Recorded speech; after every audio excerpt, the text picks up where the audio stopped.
Hello and welcome to another episode of Ken's Dumb Art Reviews. Today it's April 20th, and of course that is Hitler's birthday. So we're going to do a special episode on the art of Hitler. Now, for those viewers who aren't aware, Hitler was an aspiring artist. Of course, that didn't work out for him. He actually he applied for art school in Vienna twice. The first time he was unsuccessful. He actually qualified for the test, and he failed the test for the entry exam. The second time, he didn't even qualify for the entry exam. So, we're going to have a look at some of his art because, you know, it's surprising. Well, we'll just look and see. So, here's the first picture that I selected. It's hard to find titles for these online, and there's a lot of conflicting like websites that contradict each other and whatnot. So I mean, this is a painting of a building. I believe it's a courtyard in Munich, Germany. And it's okay. If you look at the shadow of this building, we kind of expect the sun to be somewhere around here. And I can't see it. So, I mean, he kind of maybe screwed that up, but other than that, there's, reasonably good attention to detail here with the spots on the buildings, the little, the wear on the walls. These steps look a little bit wonky. The perspective, I don't know if you call that perspective, but like this section of the wall looks a little out of sync with the rest of the image. This shutter I don't think is very good. This is the picture that I see the most when Hitler's art comes up. Usually when you type it into Google, this is one of the first results. And right away what stands out is the lower wall here. Let's see if we can draw on there. This area is completely out of sync with the rest of the picture. It's kind of at a wonky angle entirely. This window looks like it's facing the artist or the viewer, whereas these windows up here are kind of off towards the right.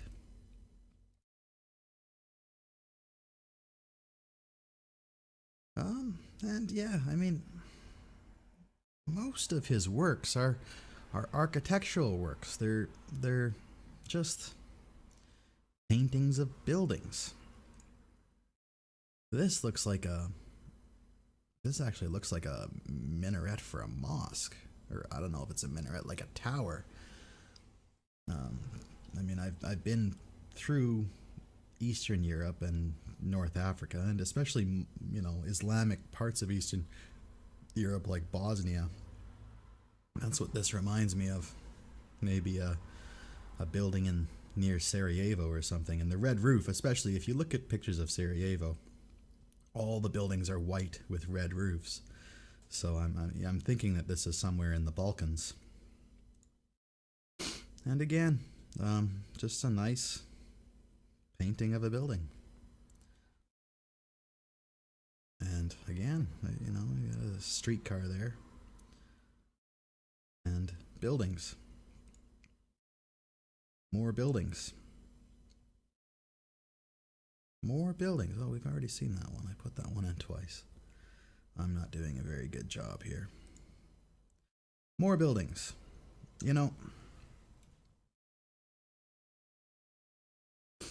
When he was rejected from the university, one of the admissions people or one of the professors, I'm not sure, told him, they said, why don't you become an architect? You have that, you know, I mean, this wall here doesn't look quite right. He's not good at angles. He's not good at right angles. He's not good at angular perspective. I don't know what you'd call that. He's definitely going to lose points on almost all of his works for, down here again. He's losing points on all of his works for angular perspective. What? So they told him to go to architecture school, but he had dropped out of school. There was no way he was going to qualify for architecture school to become an architect. So he kind of dropped his ambition to become an artist. Well, that's not true. He kept painting. He painted throughout World War I. This one's titled 1916, and it's in a very different style. It's almost like a cartoony style. Now, of course, Hitler was an infantryman. He was a dispatch runner in World War I.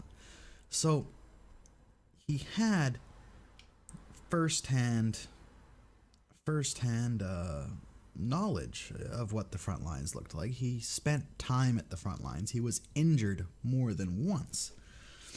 What's a bit interesting about this photo is this tank here actually is a British tank with German markings on it.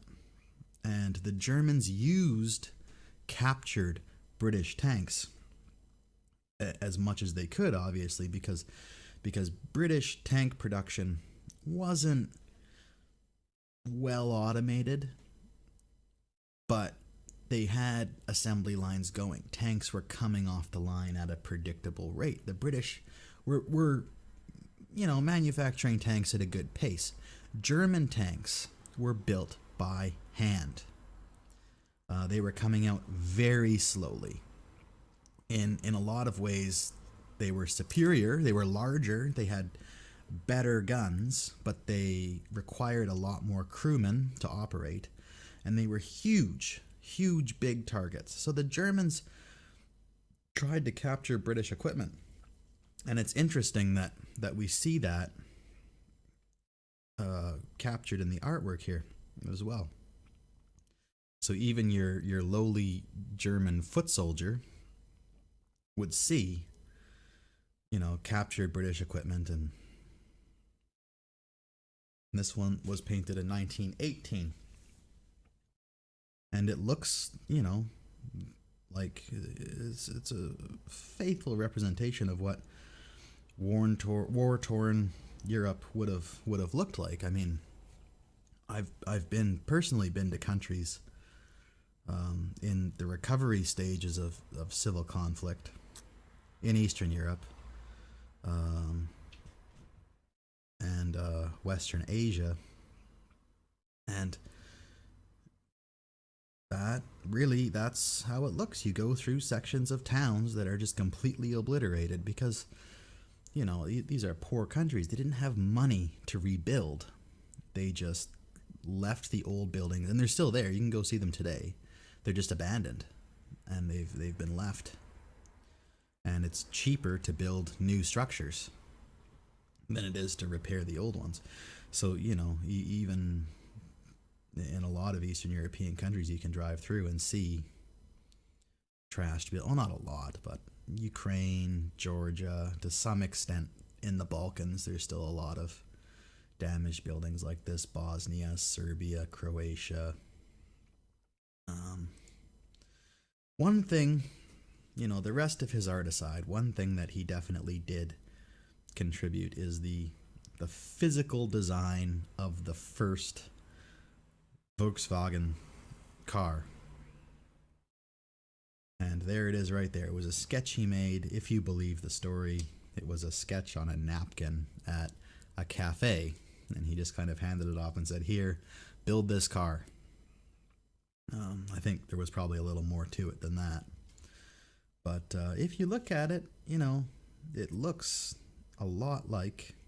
There's definitely similar features to the Beetle model that became quite popular.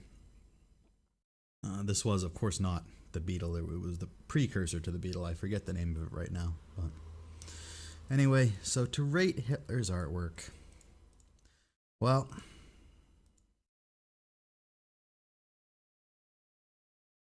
I probably picked too many pieces. Like, this one is pretty good. You know, it's an interesting cityscape. Um, it's not bad, this one. I mean, the colors are very pleasant.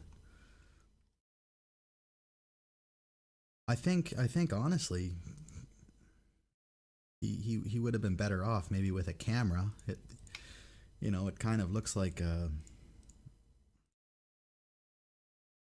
photography. He's almost going for. So I'm gonna give him. I mean, his right angles are off.